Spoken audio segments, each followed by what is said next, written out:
108 মেগাপিক্সেলের camera, 8GB RAM, 5 whole display, সাথে থাকছে 90Hz রিফ্রেশ রেট। বাদ যাচ্ছে না secondary noise cancellation mic. Design সে তো দুর্দান্ত। প্রথম অবস্থায় দেখে আইফোন মনে হলেও সে মনে মনে সিম্ফনি। থাকছে 5000 mAh এর ব্যাটারি, আর ইহাকে রিচার্জ করার জন্য পাচ্ছেন 18 ওয়াটের ফাস্ট চার্জার, যা কিনা বক্সে ইনক্লুডেড পাচ্ছেন। মাত্র 12,000 টাকায় এত কিছু? হ্যাঁ, সিম্ফনি ইনোভা 30 মাত্র 12,000 টাকায় এত কিছু দিচ্ছে। কাজের বেলায় কতটুকু সেটাই নেড়েচেড়ে দেখবো। দেখছেন টিটিএস মানেই টোটাল টেক সলিউশন। ডিজাইন দেখে মনে হতে পারে বড় ভাই আইফোনের মতোই হতে চেয়েছিল, কিন্তু পরিবারের চাপে সে আজও সিম্ফনি।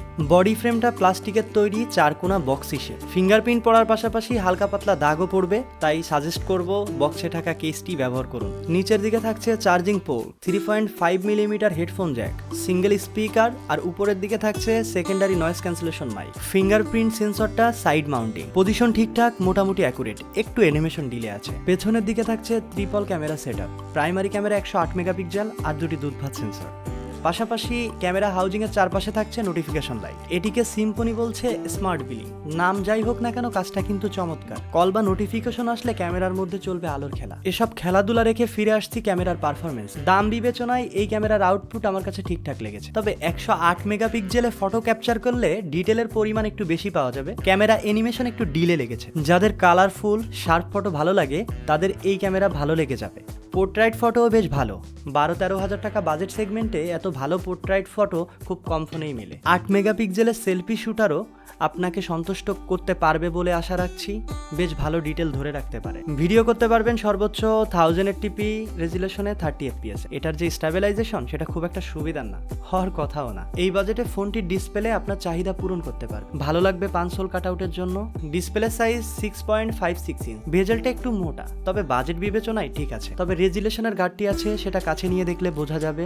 ডিসপ্লের ব্রাইটনেস ইনডোরে ঠিকঠাক থাকলেও আউটডোরে বেশ খানিকটা স্ট্রাগলিং করে।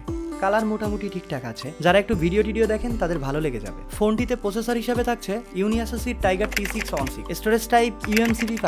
দুটি র্যাম ভেরিয়েন্টে পাওয়া যায় 6128, 8128। Operating system out of the box Android 13। কিছু অপ্রয়োজনীয় অ্যাপস এতে আছে, চাইলে এগুলো আনইনস্টল করা যায়। মোটামুটি স্টক অ্যান্ড্রয়েডের ফিল পাওয়া যায়। এই প্রসেসর মোটামুটি এভারেজ টাইপের প্রসেসর, খুব বেশি প্রেশার নিতে পারে না, ডে টু ডে টাস্ক ঠিকঠাক সামলাতে পারে। তবে 8GB ভেরিয়েন্টে মাল্টিটাস্কিংয়ে ভালো রেজাল্ট দিবে। এই প্রসেসরটি অন্তত স্কোর করে 3 লাখের কাছাকাছি। টুকটাক হিট জেনারেট করে, আহামরি কোনো ইস্যু চোখে পড়েনি। তাছাড়া 12-13 হাজার টাকা প্রাইস পয়েন্টে এই প্রসেসর খুব একটা চোখে পড়ে না, হয়তো কেউ দিচ্ছেও না। এই দিক থেকে এগিয়ে থাকছে সিম্ফনি ইনোভা 30।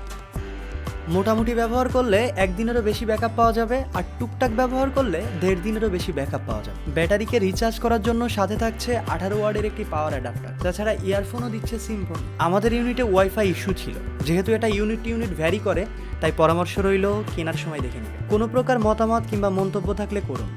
ইচ্ছে হলে লাইভ সাবস্ক্রাইব করে টিটিএস পরিবারের সদস্য হতে পারেন।